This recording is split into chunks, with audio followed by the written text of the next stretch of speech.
Saya Nur Fauzia Fitriani. Saya Septiega. Saya Muhammad Fakih. Baik, selanjutnya akan dijelaskan oleh rekan saya Saiful Bakri. Dipersilakan. Sekarang saatnya saya ingin memperkenalkan penerapan model pembelajaran tipe Teams Games Turnamen atau TGT. Penerapannya yaitu untuk kelas 5 di SDN Bima. Yang pertama yaitu sebelumnya akan ada problem dulu, yaitu peserta didik cenderung pasif ya ketika melakukan pelaksanaan pembelajaran berlangsung, sehingga pembelajaran itu kurang efektif. Maka kami sengaja menerapkan yaitu tipe TGT untuk membangkitkan dan menarik mereka agar mau dalam ikut pembelajaran. Nah, kaosnya yaitu kurangnya motivasi ketika belajar dilakukan hanya dengan metode ceramah atau demonstrasi saja. Kurangnya interaksi aktif antara guru dan peserta didik di sini. Maka kami pun membuat suatu permainan di dalamnya agar peserta didik andil dalam pembelajaran tersebut. Lalu solusinya bagaimana? Yaitu yang tadi yaitu meningkatkan aktivitas peserta didik dengan menggunakan model tipe TGT yang berpusat kepada peserta didik selama proses pembelajaran, yaitu dengan menggunakan game-game seperti yang ada di contoh di sini, yaitu di sini ada model spin, lalu juga ada itu tebak gambar, juga ada juga spin lagi gitu. Nah, ini juga yaitu metode Happy Note ya. Lalu di sini bentuk dari perangkat ajar materi dari yang kita praktekkan di kelas 5. Baik, terima kasih dari saya. Nanti akan dilanjutkan oleh Muhammad Fakih. Lihat di sini gambar tentang pengerjaan peserta didik tengah lembar kerja peserta didik. Nah, di sini terdapat gambar tentang penerapan model pembelajaran kooperatif tipe TGT atau Time Spin Turnamen. Terlihat peserta didik sangat aktif ketika saat pembelajaran. Baik, selanjutnya akan dijelaskan oleh Eriska Setiandini. Di sini saya akan menjelaskan mengenai pelaksanaan pembelajaran. Yang pertama adalah orientasi. Nah, peserta didik untuk membaca teks PowerPoint mengenai upaya melestarikan keberagaman budaya Indonesia. Kemudian terdapat making hypothesis. Peserta didik cara merumuskan jawaban yang ada pada Happy Note. Nah, LKPD Happy Note sendiri berbentuk seperti ini. Jadi ketika dibuka akan terdapat pertanyaan. Kemudian peserta didik diberikan jawaban secara acak untuk menempelkan jawaban tersebut kepada Happy Note. Kemudian selanjutnya ada problem formulating. Peserta didik merumuskan jawaban yang sudah tertera, kemudian ditempelkan pada Happy Note tadi yang sudah dijelaskan. Setelah peserta didik membuka LKPD Happy Note dan terdapat jawabannya secara acak, kemudian peserta didik menempelkan jawaban tersebut. Kemudian ada data collecting. Peserta didik berdiskusi dengan kelompoknya untuk menyelesaikan pertanyaan yang ada pada Happy Note. Nah, setelah peserta didik membuka pertanyaan, peserta didik akan mendiskusikan kepada kelompoknya untuk menyelesaikan pertanyaan yang ada pada Happy Note. Baik, selanjutnya akan dilanjutkan oleh rekan saya yaitu Septiega. Untuk Septiega dipersilakan. Baik, selanjutnya yakni terkait hasil.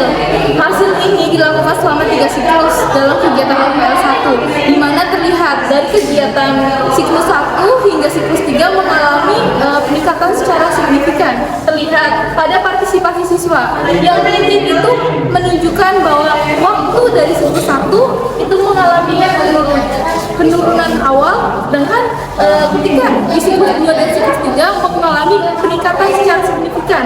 Kemudian yang motivasi juga terlihat bahwa memiliki tingkat kenaikan yang signifikan. Kemudian dari tingkat percaya diri siswa juga terlihat mengalami kenaikan yang signifikan. Hal ini terlihat pada gambar berikut. Hal ini partisipasi siswa, terlihat siswa merasa lebih aktif ketika siklus 2 dan siklus 3 dibandingkan dengan siklus 1. Kemudian motivasi belajar peserta didik terlihat lebih antusias. Kemudian percaya dirinya juga terlihat bahwa percaya diri siswa itu tidak malu untuk menjawab dan bertanya terkait materi pembelajaran yang diajarkan oleh guru. Nah, maka dapat disimpulkan bahwa penerapan model TGT Untuk meningkatkan keaktifan peserta didik di kelas 5 itu berhasil terlihat dalam peningkatan partisipasi, motivasi, dan percaya diri siswa yang signifikan. Selanjutnya akan dijelaskan oleh Nurma Fauzia Fitriani. Ya, yang terakhir adalah refleksi. Refleksi dari penggunaan metode pembelajaran kooperatif tipe Times, Games, and Turnamen. Nah, kelebihan dari metode tersebut adalah peserta didik terlibat aktif dalam setiap kegiatan pembelajaran. Nah, hal ini terlihat pada saat peserta didik menjawab pertanyaan, berdiskusi, dan juga melontarkan pertanyaan-pertanyaan yang masih belum mereka pahami.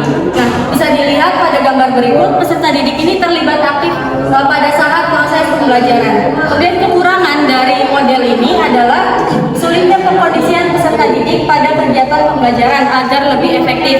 Nah, kekurangan ini terjadi karena siswa itu selalu berebut untuk menjawab pertanyaan. Akhirnya kelas itu menjadi kurang kondusif.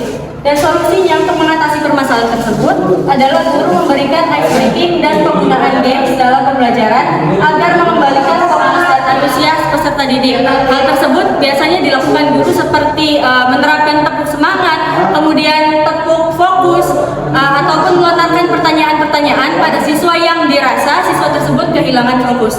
Yang mungkin sekian saja refleksi dari model pembelajaran kooperatif tipe TGT. Sekian.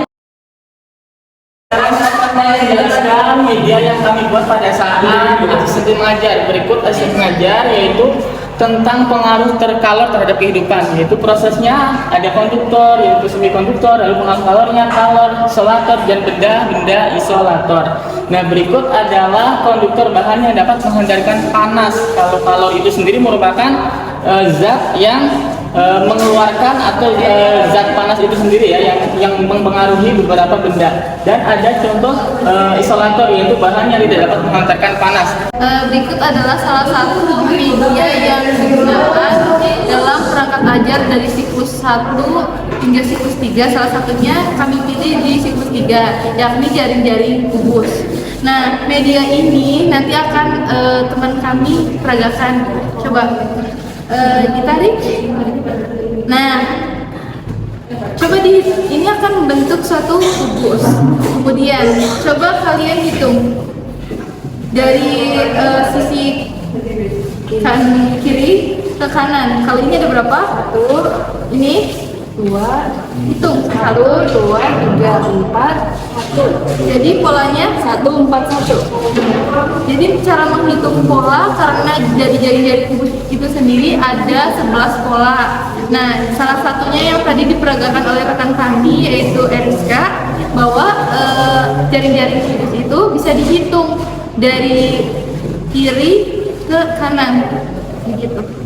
Ya, selanjutnya adalah ini adalah merupakan media dari asistensi pengajar pada mata pelajaran PPKN, yaitu pentingnya penerapan tanggung jawab di sekolah.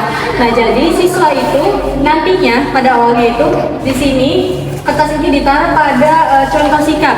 Lalu kemudian kertas yang akibat pada awalnya ditaruh pada amplop yang berada di sini di akibat. Kemudian siswa itu dibagi menjadi 2 kelompok besar. Satu kelompok mendapatkan contoh sikap dan satu kelompoknya lagi mendapatkan contoh akibat secara acak. Nah, nantinya setiap siswa itu diminta untuk mencari pasangannya antara sikap dan akibatnya. Misalnya tidak mentaati aturan sekolah, maka siswa itu harus mencari akibatnya apa ketika mereka tidak mentaati aturan sekolah. Nah, lalu akibatnya adalah diberikan sanksi. Jadi pada media ini siswa itu saling berinteraksi satu sama lain seperti itu.